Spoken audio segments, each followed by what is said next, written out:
Hello dear friends, rare class में सभी का स्वागत है। विज्ञान से संबंधित कुछ महत्वपूर्ण प्रश्न जिन पर हम आज चर्चा करने वाले हैं। आइए चलते हैं। पहला प्रश्न है, साधारण यंत्र किसी व्यक्ति की सहायता करता है, किस आधार पर सहायता करता है। देखो, जब कोई व्यक्ति कम बल लगाए और उतना ही कार्य कर ले, है ना, उतना ही कार्य कर ले, ये किस पर आधारित होता है? साधारण मशीन पर आधारित होता है या साधारण यंत्र पर आधारित होता है। लेकिन जब कोई विशेष यंत्र हो तो बल कम लगाएगा लेकिन कार्य उससे अधिक व उससे तीव्र करे, उससे अधिक व उससे तीव्र करता है। क्लियर? तो यहाँ पर कह रहा है कि साधारण यंत्र किसी व्यक्ति की सहायता करता है। किस आधार पर करता है? कम काम करने में। भैया, कम काम करने के लिए यंत्र की आवश्यकता नहीं है। कम बल का प्रयोग करके उतनी ही मात्रा में काम करने में, जी हाँ, कम बल का प्रयोग करें लेकिन उतनी ही मात्रा में कार्य कर ले, ये साधारण मशीन कहती है। विशिष्ट मशीन क्या कहती है? कि तीव्र कार्य करे और जो कार्य है उससे भी अधिक कार्य को कर ले, यह विशेष मशीन होती है। क्लियर? ये अगला प्रश्न है, एक व्यक्ति एक संवेदनशील तराजू पर खड़ा है। यदि वह गहरी सांस अंदर लेता है तो तराजू की रीडिंग क्या होगी? तराजू की रीडिंग हम इलेक्ट्रॉनिक ले लेते हैं। कोई व्यक्ति अंदर खड़ा है, ठीक है, अब वो क्या कर रहा है? सांस भर रहा है। अब देखो, एक से गुब्बारे को ले लो। किसको ले लो? गुब्बारे को ले लो।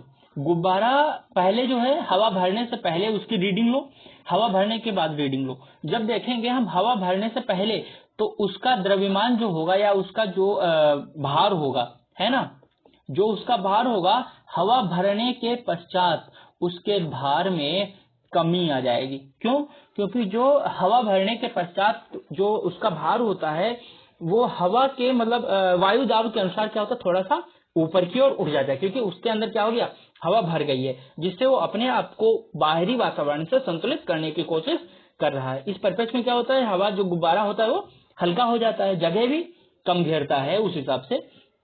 क्लियर? यही चीज व्यक्ति के संदर्भ में भी लागू हो जाती है कि जब कोई व्यक्ति गहरी सांस अंदर लेता है, मतलब हवा को भर लिया तो उसके वजन में थोड़ा बहुत अंतर देखने को मिलता है। तो यहाँ पर तराजू की रीडिंग क्या होगी? बढ़ेगी या घटेगी, ये पूछा गया है। तो क्या बढ़ेगी? भाई, हवा भरा, इसका मतलब उसका वजन घटेगा, यानी बढ़ेगी नहीं, घटेगी। जी हाँ, घटेगी। रीडिंग पर कोई प्रभाव नहीं पड़ेगा। क्यों नहीं पड़ेगा? उसने अपना वजन को जो है पर्यावरण से या पूरे वायुमंडल से संतुलित करने की कोशिश की है ना, सेम गुब्बारे की तरह। तो ये भी गलत है। वह घटेगी या बढ़ेगी, यह वायुमंडल दाब पर निर्भर करेगा। अब एक बात निर्धारित करो, वायुमंडल दाब पर निर्भर करेगा। एक हिसाब से प्रश्न सही है, कई लोग इस आंसर को टिक कर देते हैं, क्योंकि ये जो बढ़ने और घटने की बात है ये वायुमंडल पर निर्धारित करता है। लेकिन भैया, वायुमंडल का दाब जो होता है हमारे दाब से अधिक होता है। लेकिन जब हम सांस अंदर लेते हैं, हवा अंदर भर लेते हैं, तब हमारे अंदर का जो पहले से वायु दाब होता है वो हल्का हो जाता है, या हम कह सकते हैं कि और बढ़ जाता है। ठीक, यानी हवा भर गई, हवा बढ़ गया, तो वायुमंडल से क्या करेंगे हम? तुलना आसानी से करने की कोशिश करते हैं, जिस क्रम में क्या होता है, वजन घट जाता है। यहाँ पर तराजू की रीडिंग पूछी गई है। वायुमंडलीय दाब पर निर्भरता कभी नहीं होगा। क्यों? क्योंकि वायुमंडलीय दाब हमेशा समान रहता है। क्लियर? ये घटता बढ़ता नहीं है। आइए, अगला प्रश्न कह रहा है, वॉशिंग मशीन का कार्य सिद्धांत क्या है? हम वॉशिंग मशीन किस सिद्धांत पर कार्य करती है? क्लियर? हम दो बल होते हैं, एक होता है अपकेंद्रीय बल, एक होता है अभिकेंद्रीय बल। हम बात कर रहे हैं पहले अभिकेंद्रीय बल। अभिकेंद्रीय बल, ये बल कैसा होता है? गौर करें कि जब कोई भी कार्य, ठीक, जब कोई भी कार्य करने पर या कोई भी मतलब वर्क हो रहा हो, तो जब कोई भी वस्तु सेंटर की ओर, या हम कह सकते हैं कि केंद्र की ओर प्रक्षेपित होती है या केंद्र की ओर बढ़ती है, वो कैसा हुआ? अभिकेंद्रीय बल हुआ। क्लियर? यहीं पर इसका उल्टा होता है, जब कोई भी कार्य करने पर कोई भी वस्तु केंद्र से बाहर की ओर भागती है, वो कैसा होता है? अपकेंद्रीय बल होता है। हम वॉशिंग मशीन में कपड़े डालें जब चलाएं तो गौर करके देखना कि जो सेंटर होता है जहां पर कपड़े डाले जाते हैं, जो सेंटर होता है, कपड़े इस केंद्र से बाहर की ओर भागने का प्रयत्न करते हैं, यानी बाहर जाने की कोशिश करते हैं। जब ये रिटर्निंग लेता है फिर भी यही होता है, तब इस तरीके से घूमना प्रारंभ करता है ना, अपोजिट डायरेक्शन में घूमने का प्रयास करता है। क्लियर? ये क्या दिखा रहा है? ये क्या हम ऐसा कह सकते हैं कि केंद्र से बाहर की ओर जा रहा है? या अंदर की ओर आ रहा है? भैया केंद्र से बाहर की ओर फोर्स लग रहा है। क्लियर? बल किधर लग रहा है? केंद्र से बाहर की ओर लग रहा है, इसलिए हम कह सकते हैं ये अपकेंद्रीय बल पर या अपकेंद्रण के सिद्धांत पर कार्य कर रही है। क्लियर? आइए अगला प्रश्न कह रहा है कि प्रचालन मशीन कार्य सिद्धांत है, यानी प्रचालन जो मशीन है किस सिद्धांत पे कार्य करता है? प्रचालन मशीन भैया कहते हैं वॉशिंग मशीन को प्रचालन मशीन कहते हैं। क्लियर? उम्मीद करता हूँ आप लोगों को इसका आंसर समझ में आ गया होगा। क्या होगा? अपकेंद्रीय सिद्धांत पर या अपकेंद्रीय बल या अपकेंद्रण के सिद्धांत पर कार्य करती है। क्लियर? आइए अगला प्रश्न कह रहा है निम्नलिखित में से कौन सी राशि सदिश नहीं है? याद रहे राशियां दो प्रकार की होती हैं, एक होती है सदिश का तात्पर्य जिसमें देखो परिमाण सभी में आवश्यक होता है। ठीक, देखा क्या जाता है? दिशा। क्लियर? जिसमें दिशा प्राप्त हो वो सदिश कहलाती है, और जिसमें दिशा या फिर जो कार्य या जो बल दिशा विहीन हो वो अदिश कहलाती है। अब यहाँ पर कह रहा है कौन सी राशि सदिश नहीं है, अर्थात ये क्या पूछ रहा है कि कौन सी राशि अदिश है। क्लियर? हम विस्थापन की बात करते हैं, एक स्थान से दूसरे स्थान पर चली गई छोटी दूरी को क्या कहते हैं? या तय की गई छोटी दूरी को हम विस्थापन कहते हैं। और जब दूरी हम तय करेंगे, ये कैसे करेंगे? विस्थापन कर रहे हैं ना, तो जाहिर सी बात है एक दिशा में करेंगे तो ये क्या हो गया? यानी सदिश है। क्या है? सदिश है। हम बात करते हैं वेग की। अब गौर करके एक बात देखो, जब प्लेन चलता है, मान लो कि प्लेन चला, ठीक है, जो प्लेन चलता है, प्लेन चला, अब बात यहाँ पर है कि जैसे प्लेन चलता है तो वो किधर चलता है? एक दिशा में चलता है ना, एक दिशा में चलता है। और जो वेग होता है प्लेन को हम वेग के आधार पर देखते हैं, कहते हैं प्लेन कितनी वेग से चल रहा है ना, तो नॉटिकल मील के हिसाब से समुद्र में चलता है, इसी प्रकार से कुछ ऊपर होता है, माइल के अनुसार ऊपर चलता है। क्लियर? यानी दिशा की आवश्यकता होती है वेग को, तो ये भी कैसी हुई? सदिश हुई। हम बात कर रहे हैं बल की। अब गौर करो, कोई भी व्यक्ति कोई कार्य कर रहा है। क्लियर? अब कहा गया कि ये जो कार्य कर रहा है या कोई भी व्यक्ति एक पत्थर को धक्का दे रहा है या ठेला ढो रहा है ना, तो ठेला धोने में बल लगाएगा, तो बल किस दिशा में लगा रहा है? यानी ठेले की दिशा में लगा रहा है। ठेला किधर खड़ा है? मान लो उत्तर की दिशा में खड़ा है, तो क्या कहेंगे? बल उत्तर की दिशा में लगा रहा है, यानी बल के लिए दिशा की आवश्यकता होती है। ये कैसी हुई? सदिश राशि हुई। क्लियर? बात करते हैं आयतन। मान लो कि ये एक पात्र है ना, ऊपर से जल डाला जा रहा है, ये जल पड़ रहा है। अब जल क्या जो पात्र है ये या फिर जो जल है ये निर्धारित करेगा कि हमको किस दिशा में बहना है? नहीं ना। अगर हम नदियों का भी ले लें तो नदियों को हम वेग के अनुसार देखते हैं। वेग, ठीक, नदी का वेग किस दिशा को है?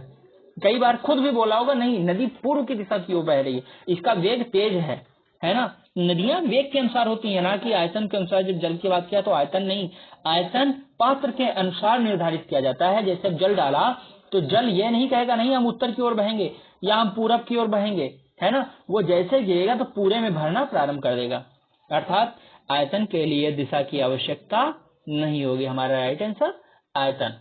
क्लियर? ये क्या है? एक अदिश राशि है, वही पूछा जा रहा है कि सदिश नहीं है। कई बार करते क्या है बच्चे कि उन्होंने देख लिया कौन सी राशि सदिश, आगे का पढ़ा ही नहीं, उठाए ठोंकना शुरू। तो इन चीजों से बचने का कोशिश करिए। आइए अगला प्रश्न कह रहा है निम्नलिखित में से कौन सी एक राशि सदिश है? वही चीज है कि कौन सी राशि सदिश है, जिनको दिशा की आवश्यकता है वो राशियां सदिश होंगी। क्लियर? हम बात कर रहे हैं संवेग। संवेग क्या है? समय परिवर्तन, या फिर हम कह सकते हैं संवेग। देखो न्यूटन का द्वितीय नियम भी होता है, वेग परिवर्तन की दर को हम संवेग कहते हैं। और वेग क्या है? एक सदिश राशि है। गौर करो, वेग परिवर्तन की दर को हम संवेग कहते हैं और वेग एक सदिश राशि है। क्लियर? वेग एक सदिश राशि है। अगर हम इसके अतिरिक्त बात करते हैं तो बल, जैसा हमने अभी आप लोगों को ऊपर बताया, त्वरण, विस्थापन, है ना, ये क्या है? ये भी सदिश राशियां हैं, संवेग के साथ साथ सदिश राशियां हैं। कई बार इनसे संबंधित जो है वो फार्मूले पूछ लिए जाते हैं, तो इसका आंसर राइट आंसर क्या होगा? संवेग इसका राइट आंसर होगा। कई बार संवेग का जो है सूत्र पूछ लिया जाता है। संवेग का सूत्र क्या होता है? तो द्रव्यमान गुणे वेग, द्रव्यमान गुणे वेग, ये क्या है? संवेग का फॉर्मूला है, सूत्र है। क्लियर? आइए अगला प्रश्न है, निम्नलिखित में से कौन सी एक सदिश राशि है? यहाँ पर भी वही चीज पूछी गई है, कौन सी एक सदिश राशि है? समय है, चाल है, विस्थापन है, दूरी है। क्लियर? क्या दूरी, चाल या समय सदिश हो सकती है? नहीं, क्योंकि इनके लिए दिशा की आवश्यकता नहीं होती है, लेकिन विस्थापन के लिए दिशा की आवश्यकता होती है। तो हमारा राइट आंसर क्या होगा? विस्थापन हमारा राइट आंसर है, अर्थात विस्थापन एक सदिश राशि है। क्लियर? आइए अगला प्रश्न है, पदार्थ के संवेग और वेग के अनुपात में कौन सी राशि प्राप्त की जाती है? क्लियर? कह रहा है वेग परिवर्तन के मतलब पदार्थ के वेग और संवेग और वेग के अनुपात में। कर लेते हैं एक बार, हमने संवेग लिख लिया, यही तो कह रहा है ना, संवेग और वेग के अनुपात में, वेग के अनुपात में कौन सी राशि प्राप्त हो रही है? संवेग का फार्मूला देखो क्या होता है, अभी हमने आप लोगों को बताया था, संवेग बराबर द्रव्यमान गुणे वेग। क्लियर? द्रव्यमान को अगर हम इधर ले आते हैं तो संवेग बटे वेग हो जाएगा, या नहीं? हम क्या कह सकते हैं? द्रव्यमान का फॉर्मूला है, या इससे हमें द्रव्यमान की प्राप्ति होती है। तो हमारा राइट आंसर क्या होगा? द्रव्यमान। राइट आंसर द्रव्यमान, अर्थात द्रव्यमान बराबर संवेग बटे वेग होता है। क्लियर? ठीक है। अगला प्रश्न है, बल गुणनफल है, बल किसका गुणनफल है? क्लियर? हम अभी देखे आप लोगों के सामने कि जो संवेग था, संवेग क्या है? द्रव्यमान गुणे वेग है। बल का भी पूछा जा सकता है, तो बल का क्या होता है?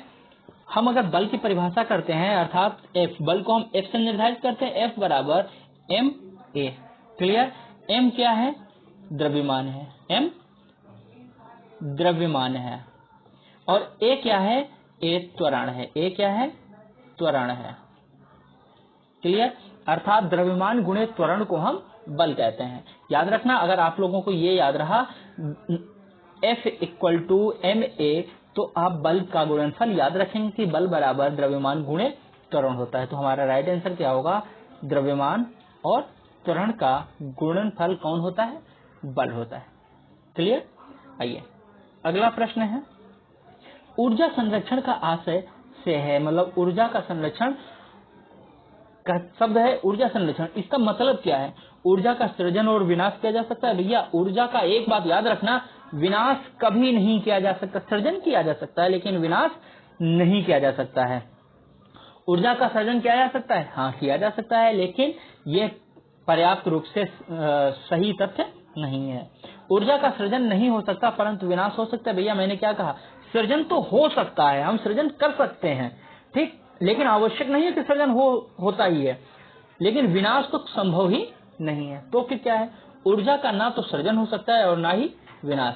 हाँ, ये माना जा सकता है कि ऊर्जा का ना तो सृजन हो सकता है और ना ही विनाश। हमने अभी कहा कि ऊर्जा का सृजन किया जा सकता है। कैसे किया जा सकता है? हम कृत्रिम तौर पर अगर हम देखते हैं कि कोई भी चीज हम उठा के पटक दें, ठीक, एक पत्थर लो, पत्थर पर पटक दो, उससे क्या होगा? ऊर्जा निकलेगी। तो हमने कहा कि हाँ, ऊर्जा का हमने सृजन किया। सृजन का तात्पर्य यहाँ पर अगर हम जो सृजन का बात कर रहे हैं वो निर्माण से है। हमारे सृजन का तात्पर्य निर्माण से है। क्लियर? अब यहाँ पर जो कहा जा रहा है सृजन, तो इसका भी तात्पर्य निर्माण से है। लेकिन क्या हम प्रकृति के अनुसार ऊर्जा का निर्माण कर सकते हैं? नहीं। इस आशय से ऊर्जा का ना तो सृजन किया जा सकता है और ना ही विनाश किया जा सकता है। क्लियर? ये हमारा राइट आंसर है। आइए अगला प्रश्न है, लेकिन हाँ एक चीज यहीं पर अगर होता, ऊर्जा का सृजन किया जा सकता है परंतु विनाश नहीं किया जा सकता, तो वो भी तुम्हारा आंसर सही होता। क्लियर? अगला प्रश्न है, हवाओं की ऊर्जा होती है, हवाओं में जो ऊर्जा होती है वो कैसी ऊर्जा होती है? गतिज, स्थितिज, वैद्युत या स्थितिज और गतिज दोनों प्रकार की हवा होती है। हवा, यहाँ पर बात हवा की हो रही है। हवा को हम क्या करते हैं? बहते हुए देखते हैं, है ना, यानी ये किसी न किसी डायरेक्शन में, या क्या कह रहे हैं, ये गति कर रही है। क्या कर रही है? गति कर रही है। और जो गति कर रही है, जाहिर सी बात है गति कर रही है, यानी हमको कौन सी ऊर्जा प्राप्त हो रही है? गतिज ऊर्जा की प्राप्ति हो रही है। हवा चलती है यानी वो गति कर रही है ना, एक स्थान से दूसरे स्थान, दूसरे से तीसरे स्थान, ऐसे क्या कर रही है? वो गति कर रही है, अपने एक वेग से है ना। हवा अपनी एक वेग से है। एक तो ये हम कह सकते हैं सदिश भी हो गई, है ना। दूसरा क्या हुआ? कैसी ऊर्जा की बात यहाँ पर की जा रही, तो ऊर्जा गतिज ऊर्जा होती है, हवाओं की ऊर्जा गतिज ऊर्जा होती है। क्लियर?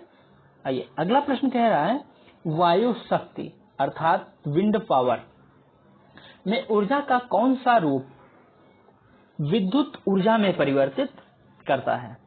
अभी हमने बताया हवा क्या करती है? गति करती है, तो जाहिर सी बात है गतिज ऊर्जा जो क्या करती होगी? विद्युत में परिवर्तन करती होगी। क्लियर? आइए अगला प्रश्न है, देखो गतिज ऊर्जा का अगर हम देखते हैं तो हवा का गति कर रही है ना, तो उसकी जो गति होती है, गति को हम यांत्रिक ऊर्जा में बदलते हैं, यांत्रिक ऊर्जा में बदलते हैं, यानी गति को जो है हम सीधे यंत्र में प्रवेश करवाते हैं और यंत्र से क्या होता है? ऊर्जा बनती है, या हम कह सकते हैं विद्युत ऊर्जा बनती है ना, विद्युत ऊर्जा बनती है। अब कई लोग क्या करते हैं? यांत्रिक ऊर्जा लगाते हैं। भैया यांत्रिक ऊर्जा का किस में परिवर्तन होता है? तो विद्युत ऊर्जा में परिवर्तन होता है, ना कि हम ये कह सकते हैं कि वायु शक्ति या विंड पावर जो होता है या वायु में जो ऊर्जा है ये विद्युत में परिवर्तन कैसे होता है? तो यांत्रिक नहीं, ये तुम्हारा गलत हो जाएगा, तब तुम्हारा गतिज ऊर्जा ही क्लियर होगा। अगर वायु के परिप्रेक्ष्य में पूछा गया है कि वायु के द्वारा विद्युत का निर्माण किस ऊर्जा के द्वारा किया जाता है, तो गतिज ऊर्जा के द्वारा किया जाता है। यांत्रिक ऊर्जा एक साधन है, ना कि हम कह सकते हैं कि मेन सोर्स है। मेन सोर्स क्या है? वायु की गति। क्लियर? आइए अगला प्रश्न है, एक यात्री जैसे ही ट्रेन जैसे ही चलना आरंभ करती है, उसमें बैठे हुए यात्री का सिर पीछे की ओर झुक जाता है, इसका कारण क्या है? हम बैठे हैं ट्रेन में, ट्रेन चली, भाई हमारा पूरा शरीर जड़ था, हमारा शरीर पूरा जड़ था, ठीक। तो जैसे ही चली तो हमारा जो जड़त्व या जो जड़ था वो अचानक से क्या हुआ? वेग में आ गया, जिससे क्या होता है? हम पीछे की ओर झुक जाते हैं। ये कौन सा नियम है या क्या कारण है? तो न्यूटन का प्रथम नियम। यहाँ पर कौन सा नियम लगता है? न्यूटन का प्रथम नियम लगता है। और प्रथम नियम क्या कहता है? कहता है जब कोई वस्तु विरामावस्था में या समान गतिमान अवस्था में तब तक बनी रहेगी जब तक उस पर कोई भी बाह्य बल ना लगाया जाए। क्लियर? जब तक उस पर कोई बाह्य बल ना लगाया जाए। इस नियम को जड़त्व का नियम कहा जाता है। क्या कहा जाता है? जड़त्व का नियम कहा जाता है। तो हम क्या कह सकते हैं? स्थिरता का जड़त्व। स्थिरता का जड़त्व। क्यों? अब गौर करो, तुम बैठे हुए हो यानी स्थिर हो, है ना, जड़ हो। चली, तुम वेग में आए, पीछे की ओर चले, है ना, पीछे की ओर तुम झुक गए। ये क्या हुआ? स्थिरता से या जड़त्व से तुमको बाहर लगाया गया ये एक अतिरिक्त फोर्स लगा। क्लियर? मैंने कहा कि तब तक स्थिर रहती है या तब तक गतिमान रहती है समान रूप से कोई भी वस्तु।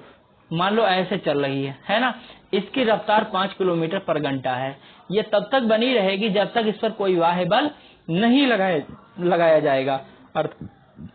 अर्थात हम कह सकते हैं कि ये जो बल चल रहा है, ठीक, 5 किलोमीटर पर आवर ही बनी रहेगी जब तक या तो रोका ना जाए, जब तक इसको बढ़ाया ना जाए। क्लियर? ये भी क्या हुआ? स्थिर हुआ या नहीं हुआ? मान लो कि कोई भी व्यक्ति 10 किलोमीटर पर घंटे की रफ्तार से दौड़ रहा है, तुम भी उसी के बराबर पहुंच के 10 किलोमीटर पर घंटे की रफ्तार से दौड़ रहे हो, तो तुम्हारे परिप्रेक्ष्य से दोनों लोग बराबर हुए या नहीं? तुम्हारे लिए वो बराबर है यानी स्थिर है, और उसके लिए तुम स्थिर हो। लेकिन जो व्यक्ति खड़ा होकर देख रहा होगा उसके लिए तुम क्या हो? चल रहे हो, है ना, या दौड़ रहे हो, उसके लिए स्थिर नहीं हो। लेकिन तुम्हारे लिए तो तुम दोनों एक दूसरे के लिए स्थिर हो। यही है स्थिरता का जड़त्व। क्लियर? आइए अगला प्रश्न है, सड़क पर चलने की अपेक्षा बर्फ पर चलना कठिन है, क्यों? बहुत पूछे जाते प्रश्न है, वो प्रश्न लेके आया हूं जो बराबर एग्जाम में पूछे जाते हैं। क्लियर? यहाँ पर कह रहा है बर्फ पर चलना कठिन है जबकि सड़क पर चलना आसान होता है। क्यों? कारण क्या है कि बर्फ सड़क से सख्त होती है। भैया सख्त होने से तात्पर्य यहाँ पर नहीं है, तो हमारा ये आंसर क्या हो गया? गलत है। बर्फ मतलब सड़क बर्फ से सख्त होती है, तो इसका भी जरूरत नहीं है, क्योंकि यहाँ सख्ती के बारे में पूछा नहीं जा रहा है। बर्फ में सड़क की अपेक्षा घर्षण कम होता है। बर्फ में यहाँ पर देखो कहा जा रहा है घर्षण कम होता है। हाँ जी, बर्फ में घर्षण कम होता है। हम देखते हैं गाड़ी के पहिए जो टायर बनाए जाते हैं उनमें गड्ढे बनाए जाते हैं ताकि वो अपनी घर्षण गुरुत्वाकर्षण के अनुसार अपनी घर्षण को क्या कर सके, संतुलित कर सके। इसी बदौलत गिट्टियां बनाई जाती हैं जो पहिए वगैरह होते हैं, सिंपल नहीं होते हैं।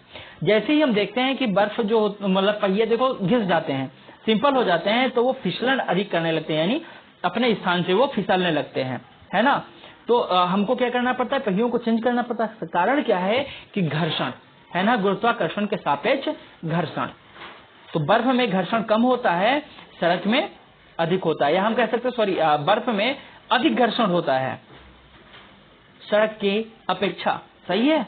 नहीं, बर्फ में घर्षण कम होता है जबकि सड़क में घर्षण अधिक होता है।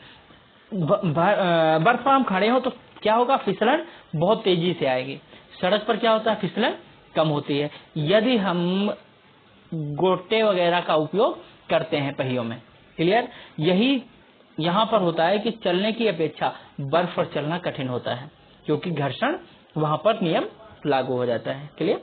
आइए अगला प्रश्न है, तो हमारा आंसर इसका क्या होगा, अगर इसका आंसर कहा जाए तो सी, अर्थात बर्फ में सड़क की अपेक्षा घर्षण कम होता है या गुरुत्वाकर्षण कम लगता है। क्लियर? अगला आइए, तेल से अंशतः भरा हुआ तेल का एक टैंकर समतल सड़क पर आगे की ओर एक समान त्वरण से जा रहा है, तो तेल का मुक्त पृष्ठ क्या होगा? क्षैतिज बना रहेगा, क्षैतिज से इस प्रकार आनत होगा कि पिछले सिर पर कम गहराई होगी, मतलब कह रहा है कि एक समान गति से चल रहा है। क्लियर? कैसे चल रहा है, एक समान गति से वो चल रहा है। तो उस मतलब तो तेल का पृष्ठ क्या होगा, मान लो यहाँ पर तेल भरा हुआ है, एक समान गति से चल रहा है, एकदम सिंपल है, हाँ या ना, सिंपल है। जो यहाँ पर गहराई होगी वही गहराई यहाँ पर होगी, वही गहराई यहाँ पर होगी, यदि एक समान चल रहा है।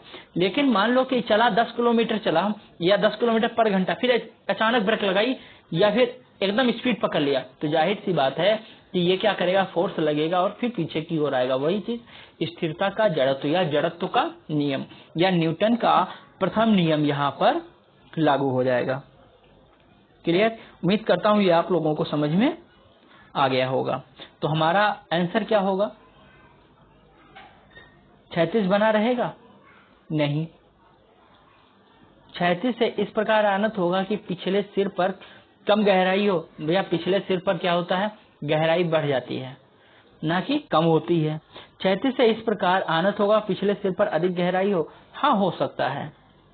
लेकिन यहाँ पर पूछा क्या जा रहा है, तेल का पृष्ठ जो मुक्त पृष्ठ है वो कैसा होगा, ना कि गहराई पूछी गई है। तो पृष्ठ कैसा होगा, परवलयी वक्र का होगा। अर्थात हम जैसे मान लो कि ऐसे चला रहे हैं और ब्रेक लगाया, स्पीड बढ़ाई, तो क्या होगा, तेल इससे टकराएगा, है ना, आगे की ओर भागेगा, आगे की ओर भागेगा तो ऐसा लगेगा। तो इस प्रकार से मतलब ये क्या हुआ, परवलयिक हो रहा है। या फिर पीछे की ओर इस प्रकार से, है ना, तो ये क्या कर रहा है, परवलयिक कर रहा है, यानी ऊपर की ओर जाके फिर से नीचे आ रहा है। तो कौन सा वक्र बनाएगा, परवलयी वक्र का आकार लेगा।